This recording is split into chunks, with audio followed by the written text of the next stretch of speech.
Holy missings. തിരുപ്പിറവി കൊണ്ടാടുന്ന വേളയിൽ തിരുവചനങ്ങളുടെ കാലിക പ്രസക്തിക്കായി കാതോർക്കാം, ചിന്തിക്കാം. ഹോളി മിസ്സിങ്സിലേക്ക് എല്ലാ പ്രിയ ശ്രോതാക്കൾക്കും സ്വാഗതം. ഇന്നത്തെ ഹോളി മിസ്സിങ്സിൽ നമ്മൾ ചിന്തിക്കുവാൻ പോകുന്നത് വിശുദ്ധ ലൂക്കോസിന്റെ സുവിശേഷം 1-ാം അധ്യായം 28-ാം വാക്യമാണ്. ദൂതൻ അവളുടെ അടുക്കൽ അകത്ത് ചെന്ന്, കൃപ ലഭിച്ചവളെ, നിനക്ക് വന്ദനം, കർത്താവ് നിന്നോട് കൂടെയുണ്ട് എന്ന് പറഞ്ഞു. ഈ വന്ദനം കേട്ട് മറിയം ആശ്ചര്യപ്പെടുന്നു. ദൈവകൃപ തന്നിൽ നിറയുവാൻ താൻ എന്തുള്ളൂ എന്ന ചിന്തയാണ് മറിയമിൽ ആശ്ചര്യം ഉളവാക്കുന്നത്. യഹോവയായ ദൈവം മനുഷ്യരോടുള്ള കൃപ പ്രകടിപ്പിച്ചത് തൻ്റെ പുത്രനായ യേശുക്രിസ്തുവിനെ ഈ ലോകത്തിലേക്ക് അയച്ചുകൊണ്ടാണ്. അതിന് ഉത്തമ പാത്രമായി തിരഞ്ഞെടുത്തത് മറിയമിനെയും.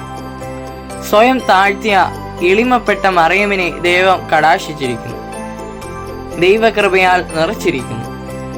ആ കൃപയുടെ പൂർത്തീകരണമായാണ് യേശു കുഞ്ഞ് ബേത്ലഹേമിൽ ജനിക്കുന്നതും.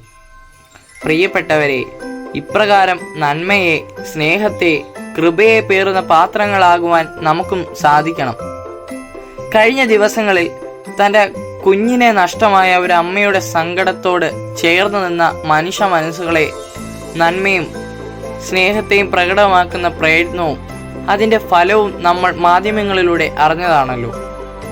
ഇപ്രകാരം ഞാൻ എൻ്റെ എന്നുള്ള ചിന്ത മാറ്റിവെച്ച് കൃപ നിറഞ്ഞ പ്രവൃത്തികളിലേക്ക് ഏർപ്പെടുവാൻ നമ്മുടെ ഈ തിരക്കിട്ട ജീവിതത്തിലും നമുക്ക് ഓരോരുത്തർക്കും സാധിക്കട്ടെ എന്ന് പ്രാർത്ഥനയോടെ നിർത്തുന്നു. നന്ദി.